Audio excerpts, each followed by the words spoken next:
Hi everyone, welcome to Lisa's Stamp Studio, and I'm Lisa. The stamp set Sheltering Tree has been widely popular because of that beautiful tree and the swing and all the great things that go with it. But I wanted to create something outside of the box, so I took a single image from that stamp and came up with this. I'm really excited to show you how to create it.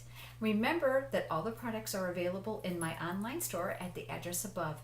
And also while you're there, you can subscribe to my newsletter that's sent out every week, and of course to my YouTube channel so that you don't miss what's coming up. Come on over and let's get started stamping.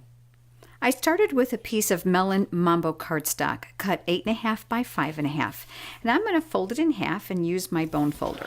This designer series paper is from the package called Sweet Taffy, and of course, like all of the designer series papers with Stampin' Up, they are double-sided.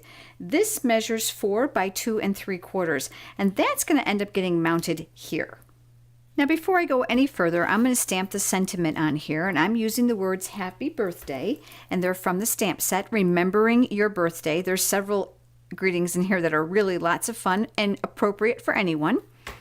So with my Memento ink, I'm going to ink up my greeting, and I am going to stamp the words down here at the bottom of my card. This is a piece of Tempting Turquoise cardstock that measures 1.5 inches by 5.25 inch, and I added some texture to it because I thought it added a little interest to my card. This is the Tiny Triangles embossing folder, and I thought it went really well with the designer series paper. So I'm going to put this through my Big Shot. My Big Shot is set at tab 1, and I have a clear mat. Then I have my embossing folder and another clear mat to protect it, and I'm just going to crank it through. That'll give us this fun textured piece.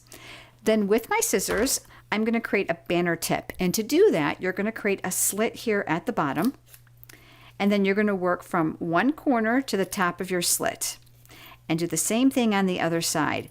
This almost guarantees a perfect tip every time. This is a piece of Whisper White cardstock, and I'm using just a scrap because we're going to punch it out. Melon Mambo ink, that matches the cardstock we just used. Sheltering Tree, really fun pieces, and it is photopolymer, so it's wonderful to line up. Now you may notice that the bike doesn't have the frame, and that's because when Stampin' Up! Designed it, they actually created a separate image for it, so in case you wanted to make it a different color. Today I'm making it all the same, so I'm going to go ahead and ink up my bike in Melon Mambo. And again, the beauty of photopolymer, that you can see exactly where you're going. So it's going to be very easy for you to line this up. So now we have our bike image. Next is Old Olive ink. Now I chose these colors because they mimic the designer series paper, so it'll all coordinate. I'm using the little stems from the flowers. This is also in the stamp set. And then Daffodil Delight for the flowers. Now I'm going to tell you something about these. They do line up just right, but you know what? You don't even have to be perfect with this because it's so forgiving. Next, we're going to use the extra large oval punch. And I'm going to use it upside down so I can see exactly where I'm going. And then I'm going to punch it out. I also cut a piece of crushed curry chevron ribbon. Oh, this ribbon's so pretty, and it's printed on both sides. This is 4 inches. Now I'm actually going to fold it so it's like a V, and to help me do that, I'm going to use a little bit of snail adhesive right here near the center so it'll hold it in place while I'm creating my card.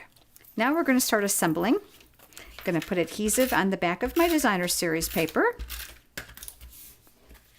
Next, I have the banner that we made, and whenever I'm using textured cardstock, I really prefer to use dimensionals.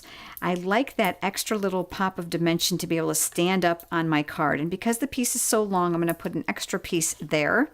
Now you're going to notice my dimensionals are a little bit smaller than how they come in the package. I keep small pieces in my stamp studio because I often find I have lots of small things to put them on. And I'm going to mount this near the end here on the left side. And you might remember this. This is that ribbon we talked about.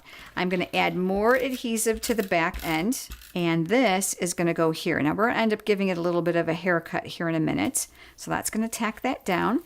Our image with the bike is going to get a few more dimensionals. And that now is going to go here.